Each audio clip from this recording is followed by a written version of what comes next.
So let's take a look at the kind of deformations that can happen. So when we physically deform these rocks in our mountains, there's one or three things that can happen to these rocks. They can undergo displacement, rotation, or distortion. Now, fortunately, it's really easy to see. For example, right, we know that when our rocks are deposited, they're flat-lying. Here, however, right, they are not flat-lying. So let's take a look at each one of these three. So the first thing that can happen is displacement. Right? Obviously here we've got a fault line and we've got one rock moving downwards in relation to the other. So displacement is a physical change in location. So if you notice on this picture over here we have a dark colored rock, right, on the left side, and on the right side we have a light colored rock. Right here what we're seeing is the same as what's in this picture. Right? We've got a fault line where this light colored block has fallen down in relation to the dark colored block. We can also get rotation. Right, remember, our rocks initially start out flat-lying. As you can see here, though, it is not flat-lying, it is on an angle. So obviously this rock has undergone some sort of rotation. But realize that rotation is also distortion. It's changing, it's a change in direction, it's a change in place. And our rocks can also undergo a change in shape. You can see here that my rocks are bent. Right? They are no longer flat-lying anymore as the way it initially started. Now most of the time in our mountain belts we're actually going to see all three things happening. So it's because our rocks are undergoing strain.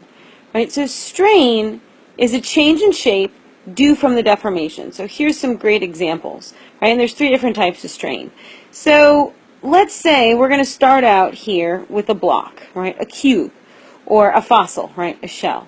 What happens when our objects here undergo stretching, shortening, and shear?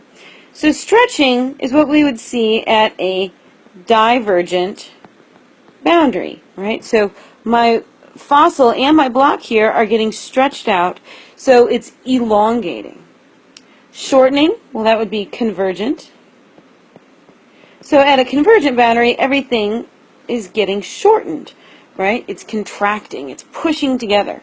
So you can see it's shortening in a different direction. So really, you see that we have a rectangle here and a rectangle here, but the axis is in two different directions. Okay? And then we can have shear, which is what we find at our transform boundaries. And shear is where we're taking an object and we're pulling it apart into two different directions. So you see that we're actually elongating, right, but that axis is tilted. So our rocks can do one of two things. They can either behave brittly or ductily. So brittle behavior is what happens up at the surface. Right? My rocks are not hot, they're cold. And cold rocks are going to break easier. And that's what you see in this picture here.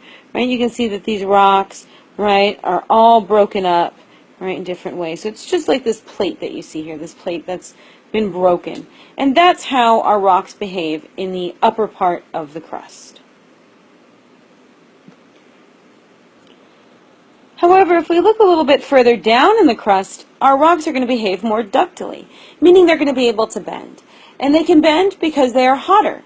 Right? Anything that is hot can bend easier. Right? Like the example we talked about in class. Right? If I have Play-Doh that's at room temperature versus Play-Doh that's in the freezer, well, it's much easier to bend the Play-Doh at room temperature. And that's what we see, that's ductile behavior. So my rocks that are further down inside of the lithosphere can bend a lot easier than the rocks that are up at the surface. So here, right, for example, we got a ball of clay, and we're going to put our heavy geology book on top of it, and it physically flattens it out.